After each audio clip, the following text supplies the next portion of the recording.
সম্প্রতি আমরা দেখছি যে সামাজিক যোগাযোগ মাধ্যমে বিভিন্ন বিষয় নিয়ে বিভিন্ন ধরনের বিতর্ক তৈরি হচ্ছে।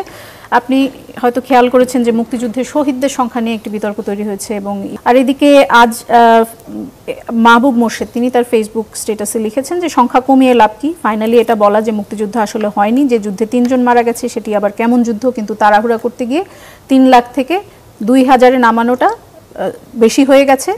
আরও অন্তত 50 বছর ধরে ধীরে ধীরে সংখ্যাটা কমাতে পারলে বিশ্বাসযোগ্য হতো, তবু ব্যাপার না, গুড ট্রাই। এই যে বাহাসগুলো তৈরি হচ্ছে মুক্তিযুদ্ধে নিহতের সংখ্যা, মুক্তিযুদ্ধে শহীদের সংখ্যা নিয়ে, এটাকে আপনি কিভাবে দেখেন?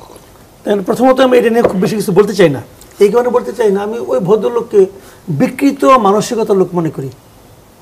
একজন বিকৃত মানসিকতার লোক নিয়ে কথা বলাটা আসলে সময়ের অপচয়, এটা আমি আসলে বলতে চাই না। যে লোক এই সমস্ত কথা বলতে পারে তার আপনি যদি কয়েকটা ভিডিও ফলো করেন আপনি মনে হবে যে আমি এটা কি করতেছি। না, সম্প্রতি এই বক্তব্য কিন্তু আরো অনেকের কাছ থেকে এসেছে, তার কাছ থেকে এসেছে এরকম আসুক। আমি এটা এই বিতর্কটা হবে যখন ওই লোকটার নাম উঠবে তখন আলোচনাই করব, এর পেছনে কোনো রাজনীতি দেখে এটা ভদ্রলোক উনি হলো আমার বিবেচনা, আমি অনেক আগেই বলছি, উনি রয়্যাল এজেন্ট, উনি রয়্যাল এজেন্ট। উনি বাংলাদেশে সব সময় একটা আওলা লাগাতে চায়। আমাদের এখানে আওলা লাগলে পরে কার লাভ হয়, তার লাভটা উনি করতে মুখে মুখে বলে যে ওটা করো না সেটা করো না, কিন্তু আসলে রয়্যাল। আমি একটা সিম্পল এক্সাম্পল দিয়ে শেষ করে দেবো, এটা নিয়ে আমি কথা বলবো না। সিম্পল এক্সাম্পলটা কি, উনি এই দেশ থেকে চোরাই পথে ভারতে ঢুকছেন, এর ভিডিও আমরা সবাই দেখছি। উনি কিন্তু কোনো বৈধ পথে ঢুকেন নাই, ওনার পাসপোর্টে কিন্তু ওখানে ঢোকার অথবা আমাদের এখান থেকে বের হওয়ার কোনো সিল নাই ইমিগ্রেশনের। এটা নিয়ে তারপর ওখান থেকে উনি থাইল্যান্ড গেছেন, থাইল্যান্ড থেকে উনি ফ্রান্সে গেছেন, বুঝলেন। উনি ইন্ডিয়া থেকে বেরোলেন কীভাবে, এটা আপনি আমার বুঝান ভাই। ইন্ডিয়ার মানে ইমিগ্রেশন তাকে ধরবে না, তুমি এখানে ঢুকলা কীভাবে, দেখবে না, কেমনি গেলেন উনি বলেন আপনি আমাকে। উনি কি ইন্ডিয়াতে নতুন পাসপোর্ট করছেন, কেমনি করে করলেন?